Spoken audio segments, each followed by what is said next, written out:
बिल्कुल सही कहा जर्नलिस्ट महोदय। ईपीएस 95 या ईपीएफओ के आप घटना को देखें तो ये बार बार इनको जुमलेबाजी हो रहा, बार बार वादा पे वादा हो रहा है। प्रोजेक्ट बन गया है, सब कुछ हो गया है, फाइनल हो गया है। प्रधानमंत्री, हमारे फाइनेंस मिनिस्टर, हमारा श्रम मंत्रालय, तमाम लोगों ने कहा कि हम सब बना चुके हैं, हम इनको बैंक में खटखटाकर फटाफट भेजने वाले हैं। लेकिन कब भेजेंगे? लगातार कई राज्यों का चुनाव भी हो गया।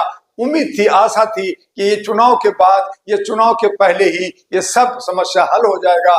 लेकिन आज भी हमारे ब्रिगेडियर अशोक राव जी चीख चिल्ला रहे हैं, अन्य नेता भी चीख चिल्ला रहे हैं, हम लोग भी खूब लेटर दे रहे हैं, हम लोग भी आवाज दे रहे हैं। लेकिन ईपीएस के जितने भी बुजुर्ग हैं वो जो कह रहे हैं कि हमारी थोड़ी जो पैसा है उसको बढ़ा दो, हमारा पैसा है, हमारा पैसा तुम्हारे पास है, तुम मीटिंग सिटी में खर्च कर रहे हो, तुम इलेक्शन में खर्च कर रहे हो, तुम हमारे ऊपर जुल्म कर रहे हो, हमारा मान और सम्मान को ठेस पहुंचा रहे हो, हम मर रहे हैं, तड़प रहे हैं। ऐ मोदी जी, मोदी है तो मुमकिन है, आप भी 75 साल के हो गए हो, आपके मंत्रालय में भी लोग जो है बुजुर्ग और रिटायर करने जा रहे हैं, उनको भी पेंशन की जरूरत पड़ेगी, हमारा पेंशन दे दो, हमें चैन से रहने दो। लेकिन सरकार जो है बोलती तो है लेकिन करती नहीं है। प्रोजेक्ट बनाती है, योजनाएं तैयार करती है, बहुत सारी योजना परियोजना की घोषणा होती है, बड़े बड़े मीटिंग होती है, बड़े बड़े धरना प्रदर्शन और रैलियां होती है, वादा पे वादा होता है, लेकिन ईपीएस के लोगों को नहीं पैसा मिलता है। अब वो लोग सड़कों पे भी आ गए, धरना प्रदर्शन भी कर दिया। दिल्ली का जंतर मंतर हो, रामलीला ग्राउंड हो, चाहे आजाद मैदान का हो, बॉम्बे हो, हर स्थान पे आप उन्होंने धरना प्रदर्शन किया, हर डिपार्टमेंट में इन्होंने गुहार कर लिया। लेकिन सरकार है कि वो अपने कान में कॉटन डाल करके देखते हैं, करते हैं। इसी तरह से किसानों को भी लॉलीपॉप दे रखा है, ईपीएस को लॉलीपॉप दे रखा है, जवानों को लॉलीपॉप दे रखा है, महिलाओं को लॉलीपॉप दे रखा है। लॉलीपॉप लॉलीपॉप लॉलीपॉप चल रहा है। सबको जो आश्वासन दिया जाता है, सबको बढ़ चढ़ कर करके रेवड़ी बांटा जा रहा है, और इस तरह से ये सब राज कर रहे हैं। कब तक चलेगा? जनता कब तक सहेगी? ये देखना है। कब जन आक्रोश फूटेगा, कब हंगामा होगा, कब बदलाव होगा, कब जन क्रांति होगा, ये हमें देखना है, आपको देखना है। लेकिन वो दिन दूर नहीं जब अहरा नेशनल पार्टी मैदान में आई है, राष्ट्रीय महागठबंधन मैदान में आई है, तो बदलाव भी होगा। बस थोड़ा इंतजार कीजिए। कभी देश के प्रधानमंत्री मोदी जी तो कभी हेमा मालिनी, अब निर्मला सीतारमण, क्या सिर्फ डेट पे डेट ही मिलते रहेगा पेंशनर को या फिर पैसे भी बढ़ेंगे?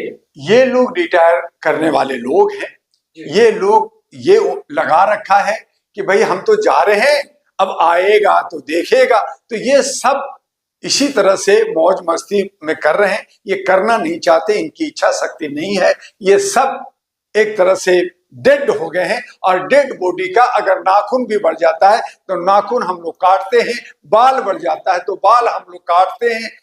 और यही हालत है कि आज जितने भी ये डेड कॉर्पोरेट नेता जो बुजुर्ग का सम्मान हम करते हैं, ये बुजुर्ग लोग जो है सठिया गए हैं, या फिर देश के लिए ये लोग कुछ नहीं सोचते, न इनके अंदर कोई जज्बा है, न कोई इनको उत्साह है, न कोई समाज और परिवार है। तो इस तरह से हमें इनको बदलना होगा। और जो हमारे 65 करोड़ जो युवा युवती हैं, जो आज का और कल का भविष्य है, उनमें से निकाल करके एक नया सवेरा लाना होगा, एक नया बदलाव लाना होगा।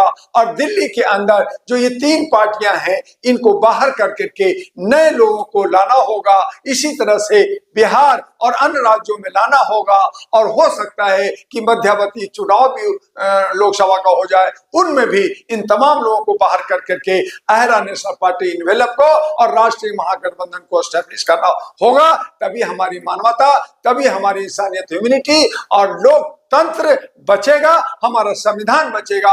और अगर ऐसा नहीं हुआ तो हम और भी धरातल में जाएंगे, और भी मारे पीटे जाएंगे, और भी हम जो है उत्पीड़ित और शोषित होंगे।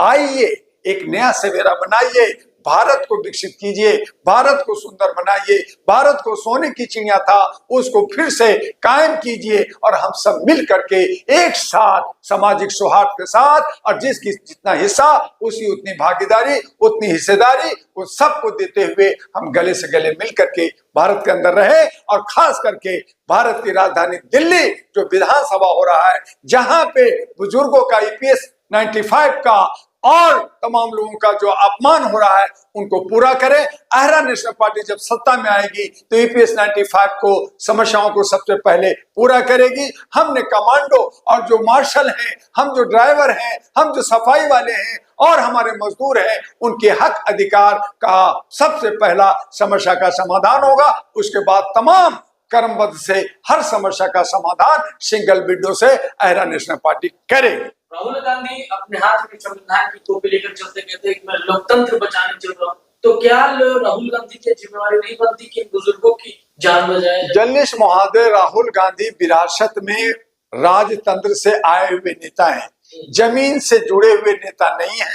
उनको राज्यसभा चाहिए, उनको एक मेंबर ऑफ पार्लियामेंट बनना था, बन गए, शैडो प्रधानमंत्री बन गए, बहन उसकी प्राइम जो है मेंबर ऑफ पार्लियामेंट बन गई, उनकी माता जी भी बन गई, परिवार उनका चला गया, परिवार की और कांग्रेस पार्टी रह गई है। अब वो जनता का नहीं है, वो भारत की जनता का नहीं है, वो तमाम एक गुट, एक ग्रुप और एक बदमाशों का कांग्रेस है। अब जो है कांग्रेस वो पार्टी जो देश आजाद हुआ था, बच्चा बच्चा का, नौजवानों का और देश के नागरिकों का था, अब ये कांग्रेस ऑफिस के अंदर किसी को घुसने नहीं देते, किसी से बात नहीं करते, ये अपनी मनमर्जी करते हैं, ये चंदा और धंधा करते हैं और उसी से सीख करके बीजेपी ने सीखा और उसी का चेला बीजेपी है। कांग्रेस का जो है चेला अब चीनी बन गया है, वो बड़ा बन गया है और गुरु जो है गुड़ बन गया है। और इस तरह से ये सब लूट खसोट कर करके कॉर्पोरेट पार्टियां बना कर करके चंदा और धंधा करके अपने साथी को साथ दे करके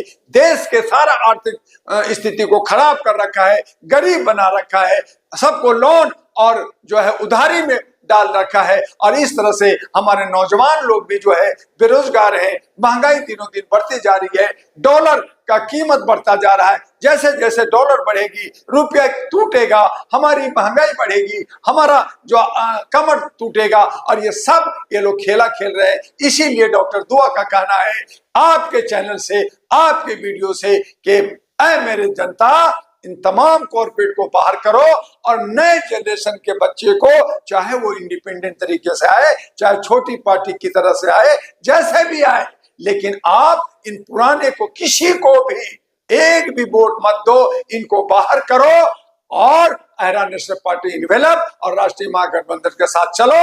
वो आपका पार्टी और आपका संगठन है, आपका अलायंस है, ये किसी व्यक्ति विशेष का नहीं।